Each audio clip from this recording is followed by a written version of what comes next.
Welcome to the DCTV News at Noon program. I'm Kelsey Kiesling. And I'm Kendra Cook. The Southwest TV Translator Association underwrites the news, and Dolores County Broadcasting Network provides the support for DCTV. Here at the News at Noon show, we assemble the best and most interesting news we can find from the area, and Jerry Tope brings you the local weather. Give us a call with news tips or topics you'd like to see covered. The number is 677-4119.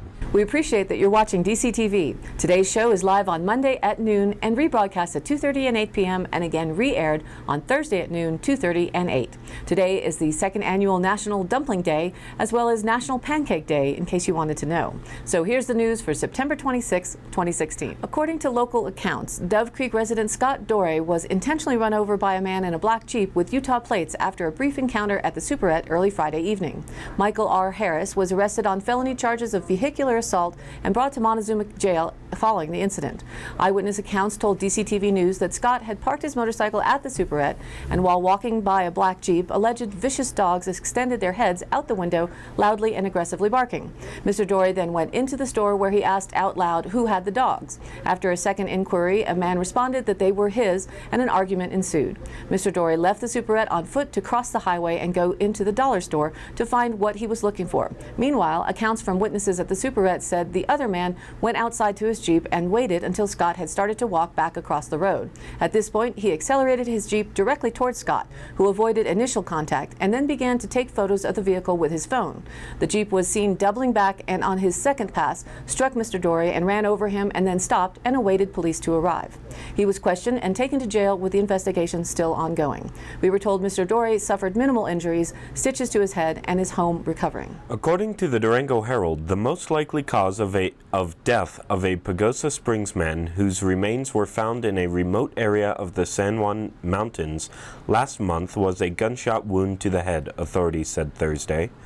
The remains of Andrew Donald Chacon, 29, were discovered on August 23rd along Mill Creek Road, about 6 to 8 miles from Colorado Highway 84, east of Pagosa Springs.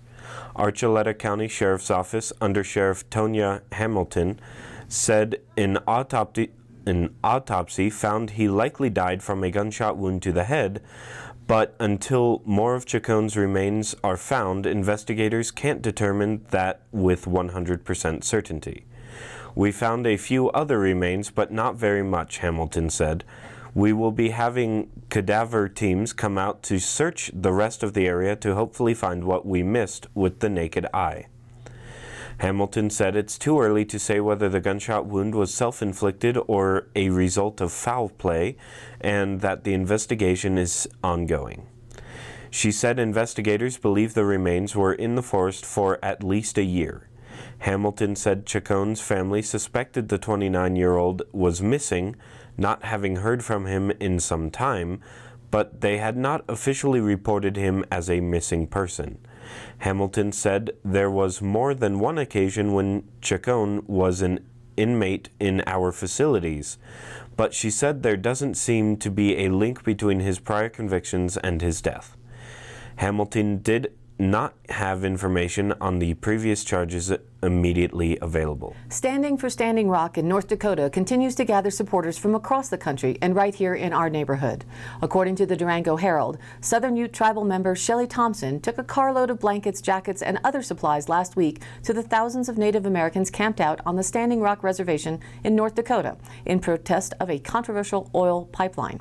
But Thompson, an Ignacio native who now lives in Durango, soon found out what the people representing more than 100 tribes really needed was tents and sleeping bags. Winter's coming fast, and the tribal members have made clear they're not going anywhere anytime soon. On Sunday, nearly 40 Native Americans, mostly from the Southern Ute Indian tribe, gathered along the banks of the Pine River in Ignacio to show solidarity with the protesters in Cannonball, North Dakota. This summer, opposition to a 1,170-mile oil pipeline that would transport 470,000 barrels of oil a day from the Bakken oil fields in North Dakota to other pipelines in Illinois reached a tipping point. Tribal members in Standing Rock, the country's sixth largest reservation, which straddles the border of the Dakotas, halted the pipeline construction they say would destroy sacred lands and threaten the tribe's water supply by standing in its way. Earlier this month, Native Americans facing down bulldozers were attacked by dogs and pepper spray, and some total estimates more than 30 people have been arrested. The Dakota Access Pipeline would come within a half-mile of actual reservation land and traverse ancestral land, including burial grounds, and be built under the tribe's reservoir, which provides drinking water. For Southern Utes, the struggle in Standing Rock resonates. The current battle between Native Americans and the federal government highlights a legacy of wrongdoing and mistrust. On September 16th, a federal appeals court halted construction of the Dakota Access Pipeline to give the court more time to assess concerns. Meanwhile, in Cortez on Saturday, as reported in the Cortez Journal, more than 100 marchers attended a rally in Cortez City Park to support the ongoing Dakota Access Pipeline protest. Organizer Heidi Brugger of Cortez led marchers on the sidewalk around the block as they carried protest signs and chanted, "Water is life," and "You can't drink oil, leave it in the soil." Catchy. People honked horns in support, and marchers crossed Main Street, obeying the walk signal with plainclothes police officers helping to guide the crowd. It was a peaceful rally. Many Native Americans from diverse backgrounds, along with non-Native Cortez residents, came out in support of the greater concern for the earth and sovereignty rights. Several speakers spoke at the Flag Pavilion at the park, including Native American comedian and Adrian Sheriff of Cortez, a Ute Mountain Ute elder, and Ute Mountain Ute council member Juanita Plentyholes. Federal policy has been bypassed regarding this pipeline plan, Plentyholes said. Under executive order, federal agencies are supposed to engage in meaningful consultation with tribes on projects impacting reservation communities. But this was not done in this case. Ute Mountain Ute elder Betty Howe of Towayak sang a song in support of the Sioux and held prayers in Ute language and English. She said, "This protest is not just for Native peoples, but for all people because we all deserve protection of our water. This will no doubt be an ongoing situation for the foreseeable future." According to the Cortez Herald, Montezuma County has seen 6 drug-related overdoses this year, including 2 within a week in August. But this is just the beginning, Sheriff Steve Nowlin said. Heroin has arrived in southwest Colorado and usage is going up. This is just the beginning, and that's sad to say, Nowlin told the Journal in an August 29th interview. There's more to come and more will follow. The biggest message is that if you have information or if you see something, say something. It affects not only individuals but also families, our schools, and the whole community. The nation is in the midst of an opioid addiction epidemic. From 2006 to 2014, more than 356,000 deaths have been attributed to drug overdoses nationwide. Deaths have increased 37% during that time. Colorado is no exception. From 2002 to 2014, drug overdose deaths rose 68%, according to the Colorado Department of Public Health and Environment. There were 899 drug overdose deaths in Colorado in 2014, according to the Associated Press. In 2002, the drug overdose death rate in Colorado was 9.7 per 100,000 residents. By 2014, that rate ballooned to 16.3 per 100,000 residents. That was higher than the 2014 national average death rate of 14.7 per 100,000 people, according to the state health department. Cortez Police Chief Roy Lane said that he has noticed an increase in the amount of heroin in the area in the past year. Drugs are coming from population centers such as Albuquerque, Las Vegas, and Phoenix, he said. The Durango Herald reported on the path to Mesa Verde progress. Engineering firm Loris & Associates has presented its preliminary analysis of the proposed path to Mesa Verde trail to the Montezuma County commissioners and stakeholders. The 20-mile non-motorized trail would connect Cortez and Mancos with Mesa Verde National Park. The ideal location and design of the trail is currently being studied via maps and preliminary surveying on the ground, said Pete Loris, president of the firm. Preferred trail alignments are expected to be presented in February. We're looking at possibilities within a 4-mile wide band along Highway 160 between Cortez and Mancos, Loris told commissioners last week. The county said, The county said that besides the main trail, spurs to the county fairgrounds, Phil's World's Trail System, Southwest Colorado Community College, a U.S. Highway 160 rest stop, and the National Park are also a priority. Proposed main trailheads were at Montezuma Cortez High School, Mesa Verde National Park, and Cottonwood Park in Mancos. A lot of work lies ahead for the ambitious plan, officials said, and phased construction would not start before 2018. The area proposed for trail is a mix of state, federal, and private land, including private lands with conservation easements. Once a route is agreed upon, the real work begins, including detailed surveys, construction plans, fundraising, and negotiating easements across private land, federal land, and Colorado Department of Transportation rights-of-way. In addition, environmental studies and cultural surveys are needed where the trail crosses Mesa Verde National Park and BLM land. Mesa Verde National Park Superintendent Cliff Spencer added that the new trail is included in a visitor distribution plan being formulated at Mesa Verde that includes new trails and shuttle services to trailheads. A $400,000 planning grant awarded for the project in 2014 from federal transportation funds is being administered through CDOT. According to the Cortez Journal, a 72-year-old Littleton man in Cortez for Gold Star Parents Weekend died Friday in a head-on crash near the Durango-La Plata County Airport. The crash occurred about 7 p.m. on Colorado Highway 172 near mile marker 19, just west of County Road 309, which leads to the airport. A red 2002 Dodge pickup driven by David Lemon, 52, of Ignacio, was heading west toward Durango when he crossed the center line and ran head-on into a white 2008 Toyota RAV4. Being driven by John Vandegrift, said Captain Adrian Driscoll with the Colorado State Patrol. It looks like traffic slowed in front of him, Lemon, so he veered into oncoming traffic to avoid a rear end and went head-on with Vandegrift, Driscoll said. Vandegrift died at the scene of the crash, said La Plata County Coroner Jan Smith. Lemon was cited with careless driving causing death. No drugs or alcohol are suspected, Driscoll said. Vandegrift was in town attending the Colorado Gold Star Parents Weekend for families who have lost a child since 2000 while serving in the military. Vandegrift's son, First Lieutenant Matthew Ryan Vandegrift, 28, died in April 21, 2008, from injuries he suffered from a makeshift bomb that exploded in Basra, Iraq, according to a Denver Post article. In 2010, a high school near Austin, Texas, was named after Matthew Vandegrift, who grew up and went to school in the area. Both vehicles had passengers. A 9-year-old boy was in Lemon's truck, and John Vandegrift's wife, Mary Jane Vandegrift, 67, was in the RAV4.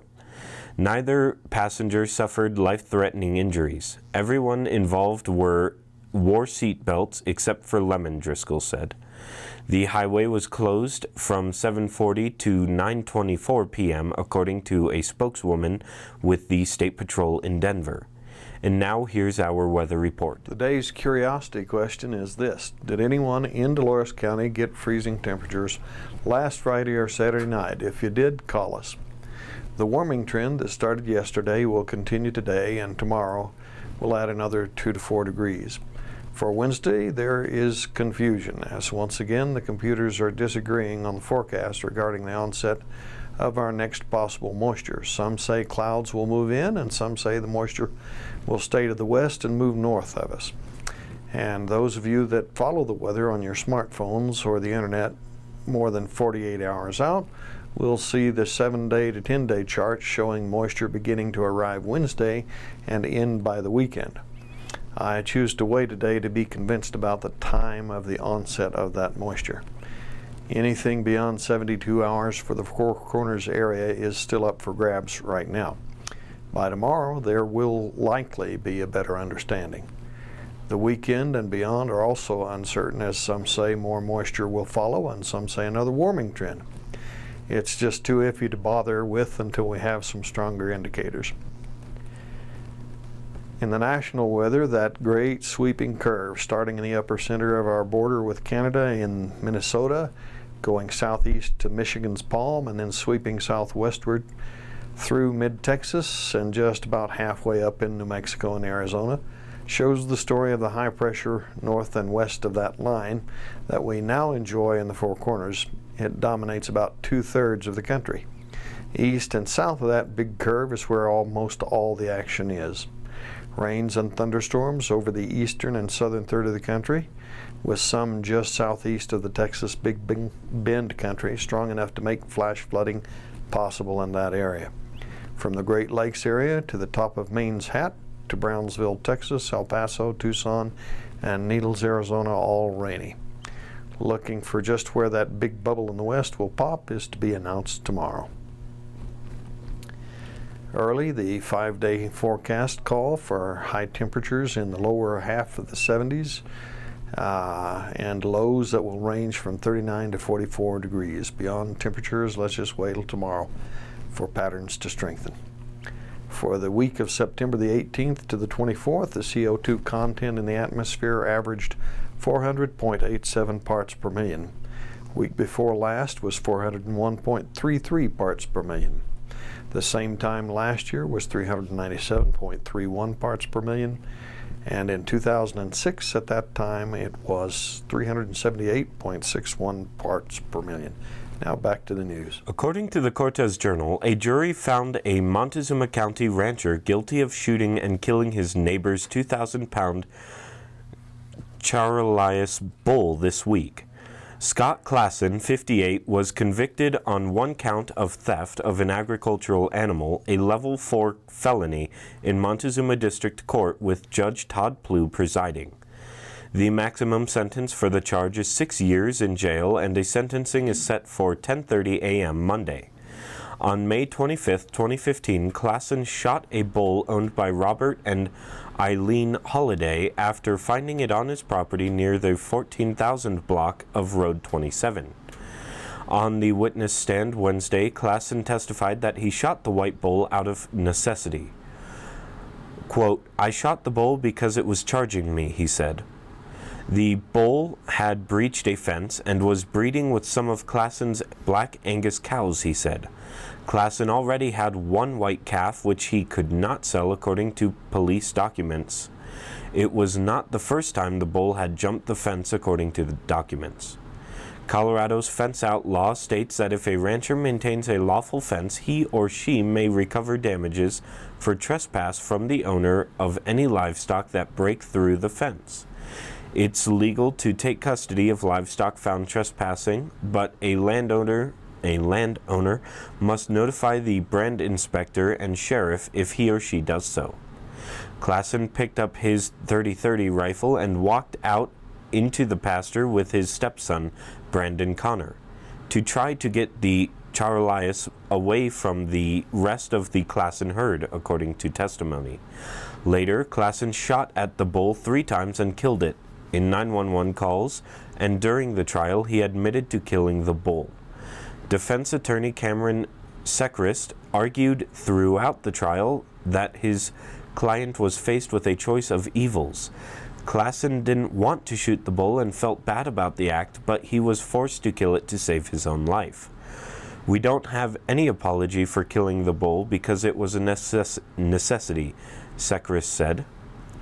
However, District Attorney Will First argued in closing statements Wednesday that by arming himself with the rifle and walking out to confront the bull, Klassen knowingly put himself in harm's way. In Monday's Marijuana Minute, I want to talk about industrial hemp. Yes, the plant is a cannabis sativa, and there is a sativa marijuana plant too, but it's like comparing a shrub oak to a mighty oak, different plants with the same name. According to the Cannabis.co, the legal status of hemp remains one of the more confusing and challenging issues in the politics of cannabis legalization. Never mind that the first ever American flag was sown with hemp, and it had been a valuable crop for American farmers during World War II before U.S. cannabis prohibition. The varietal of the cannabis sativa species has had a long-standing divided history in America, remaining on Schedule 1 of the Federal Controlled Substance Act for its relation to marijuana, and is highly restricted for industrial growth, yet legal for import from any one of the 30 countries around the world that have large-scale hemp farming. Domestically, there is a gray area for growing hemp on a state-by-state basis thanks to the 2014 Farm Bill. The Guardian reports as of March 2016, more than half of the 50 states have laws that allow for some hemp production. Yet many states, such as California, will only allow for industrial hemp cultivation when federal law coincides with state. That is, when Congress passes a bill permitting industrial hemp across the U.S. The Agricultural Act of 2014, more commonly known as the Farm Bill, did open a few doors, namely allowing states to experiment with hemp for research purposes. Plus, it defined industrial hemp as having less than 0.3% of THC compared to marijuana, which has 10 to 30%. Some states are ramping up growth of the non-intoxicating crop. In Colorado, hemp has established a foothold.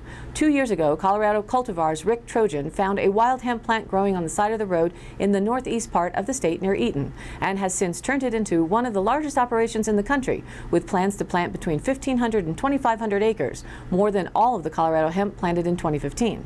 Meanwhile, Colorado State University is studying hemp varieties on the western slope and is working with the State Department of Agriculture to develop a state seed certification program, which just recently came through. Enter Patagonia, which, like hemp clothing company Young Maven, is fighting for federal legalization for farmers. Far beyond their headquarters in Ventura, California, the eco-friendly activewear authority is also acting as an advocate, producing the short film Harvesting Liberty. The film serves as a tool to promote the passage of the Industrial Hemp Act, S-134 and H.R. 525, and a supporting citizen petition was presented to Congress on July 4th. Micah Nelson, Willie Nelson's son, is also at the helm in partnership with the National Hemp Association. The film's director and Patagonia employee, Dan Malloy, heads to the hemp fields of the bluegrass state of Kentucky to document the work of two visionaries: Michael Lewis, whose Growing Warriors program trains, assists, and equips military veterans on how to grow organic produce for their families and communities, and Rebecca Burgess, who founded Fibershed, a nonprofit that received a grant from Patagonia to build Lewis a decorticator, which is a machine used for processing hemp plants. Patagonia founder Yvon Chouinard first started investigating hemp in 1993, soon discovering a source in China, the very place where the plant first originated and dates back to at least 5000 BC. Since then, the brand has used hemp across its line of high-performance garments, with the hope that one day it could be sourced stateside. As a strong fiber, hemp has many great properties that fit Patagonia's environmental commitments. It requires no irrigation, uses no pesticides or synthetic fertilizers, and is harvested and processed by hand, a Patagonia spokesperson told The Cannabist. It's a strong fiber that wears cool in hot weather, similar to linen. The potential market in the outdoor industry for U.S.-grown hemp is substantial. Recently, we've been testing innovative new hemp fabrics that show impressive results compared to some pieces made from 100% organic cotton. The Patagonia spokesman said of the goal for the film, "The greatest obstacle is the fundamental misconception that industrial hemp is the same as marijuana, which can be overcome with education about the difference between the two crops." You can find the video online linked up at our Facebook page. According to the Durango Herald, Fort Lewis College has its best academically prepared incoming class of freshmen in history this year, but enrollment is down 3.3%. Student enrollment for the fall semester is 3,595, about 500 students shy of the college's 2013 enrollment of 4,065. It's the lowest enrollment in more than a decade, dropping below the 3,685 in 2009 during the heart of the recession.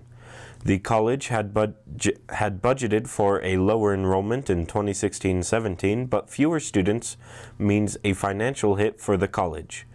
"We will have to deal with one-time funds to cover this year," said Michelle Peterson, Associate Vice President for Finance and Administration. "We'll have to strategize how we can rebound next year. Hopefully we can rebound enrollment next year." The number of applicants who were not admitted has grown steadily in recent years. In 2014, Fort Lewis College did not accept 220 applicants. In 2015, it was 428, and for this year, the number rose to 614. As of 2019, Fort Lewis will be able to admit only a small number of students who require remedial classes to be able to do work at the college level. Completing remedial work adds to the cost and time students must expend to earn a degree. As many as 1/3 of Fort Lewis College students have fallen into that category in recent years. Research shows on a national level that students who require remedial classes are less likely to graduate, leaving them with no degree and often significant student debt. An important indicator FLC tracks is its retention rate from freshman to sophomore year. The retention rate for 2016-17 is 66.3%, up 3.4% over 2015. The school spends a significant amount of money recruiting students, so keeping them provides a higher return on that investment. Reported in the Cortez Journal, San Juan National Forest officials estimate that the peak times for viewing fall colors will be this weekend and next week. In the forest near Mancos and the La Plata Mountains, about 35% of trees were starting to show color as of Thursday. From Dolores to Lizard Head Pass, 30% of aspens were starting to show their golden leaves, according to the National Forest website.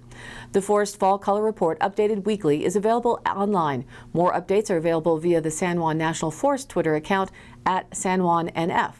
Oak brush changes color first, followed by aspens and cottonwoods. The area from Durango to Purgatory is at about 20% changed, and Molas Pass is at 25%. Near Pagosa Springs, 20% has changed, mostly in the higher elevations. Near Silverton and Red Mountain Pass, 45% was starting to show, and on the San Juan Skyway near Ouray, about 35% has changed. A cold front moved into southwest Colorado on Friday, and snow was coming down in the mountains. Chain laws were in effect Friday afternoon for Coal Bank, Molas, and Red Mountain passes. For more information, call the San Juan Public Lands Center at 247-4874 or the Forest District Office in Dolores at 882-7296. And locally in the Dove Creek area, estimates for peak color are projected to be a week out. And now for the Dolores County Sheriff's Roundup for the week of September 19th through the 25th. The Sheriff's Office received a report of a possible suicidal subject. An officer responded. The Sheriff's Office received a report of speeding on County Road 16 in Cajon. The Sheriff's Office received a report of speeding on county roads. A deputy responded to an early morning call of a single vehicle fatal accident on Highway 145 near Rico. An officer investigated a report of a break-in at a local residence.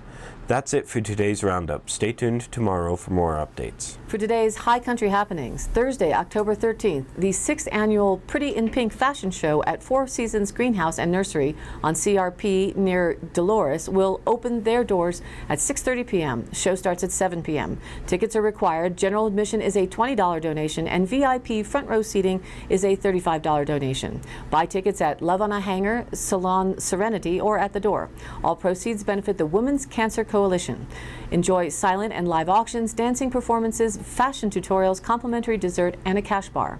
If you want to venture 70 miles or so to our northwest, this weekend, September 30th through October 2nd, Outer Bike is an event for you to test ride all of the latest and greatest bikes and gear on the world-class trails of Moab, Utah. For 3 days, the world's best bike and gear manufacturers will be set up at the Outer Bike Expo site. You can walk through and see the latest innovations, pick a bike you'd like to try, and take it for a ride. Repeat as needed. Shuttles, guided rides, bike park access, lunches, parties, movies, and beer are included in the price of admission. For more info, visit outerbike.com or call 800-845-2453. And for those who prefer skinny tires, Moab Century Tour is a one-day event on Saturday, October 1st. Skinny Tire Events offers 40, 60, and 100-mile route options.